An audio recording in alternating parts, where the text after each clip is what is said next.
అదే RTV app వార్తల్ని క్షణాల్లో చదివే అవకాశం ఉంటుంది. ఒక న్యూస్ పేపర్, ఒక టెలివిజన్ ఛానల్ మీ చేతుల్లో ఎప్పుడూ ఉంటాయి.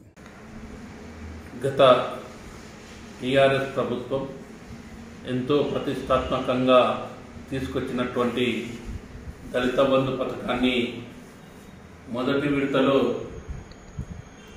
తెలంగాణలోని అన్ని నియోజకవర్గాలకు 100 మంది చొప్పున ఇవ్వడం జరిగింది. రెండో విడతలో భాగంగా ప్రతి నియోజకవర్గానికి 1100 మంది అభ్యర్థులను ఎంపిక చేయడం జరిగింది. ఎన్నికల కోడ్ రావడంతో అకౌంట్లో డబ్బులు పడాల్సి ఉందే ఎన్నికల కోడ్ రావడంతో ఆగిపోవడం జరిగింది. ఎవరైతే ఎంపిక కాబడ్డారో, ఎవరైతే అకౌంట్లు తెచ్చుకొని ఉన్నారో వాళ్ళకు వెంటనే దళిత బంధుకు సంబంధించినటువంటి డబ్బులను వెంటనే విడుదల చేయాలని అకౌంట్లు కూడా ఓపెన్ చేసుకోవడం జరిగింది.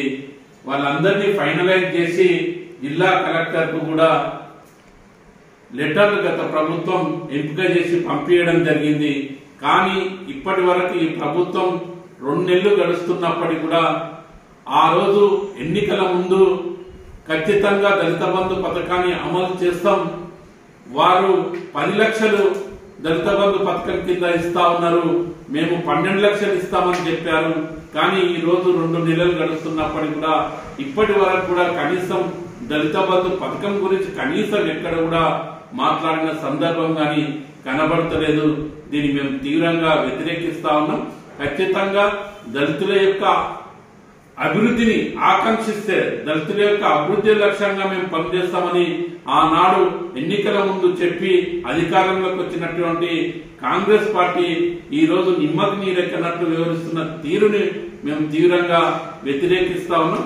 ఖచ్చితంగా మీకు చిత్తశుద్ధి ఉంటే ఖచ్చితంగా ఈ 10 రోజుల లోపలనే ఎవరైతే దళిత బంధు పథకానికి ఎంపికైనరో వాళ్ళని వెంటనే వాళ్ళకు నిధులు కేటాయించి ఆ దళిత బంధు పథకాన్ని వెంటనే అమలు అయ్యే విధంగా కృషి చేయాలని మేము డిమాండ్ చేస్తా ఉన్నాం.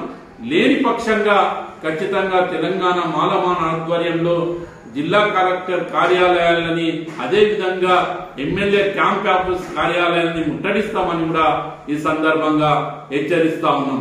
జై భీమ్. మరిన్ని వీడియోస్ కోసం ఛానల్ ని సబ్స్క్రైబ్ చేయండి. లేటెస్ట్ అప్డేట్స్ కోసం వాట్సాప్ ఛానల్ ని ఫాలో చేయండి. అండ్ లింక్ డిస్క్రిప్షన్ లో ఉంది.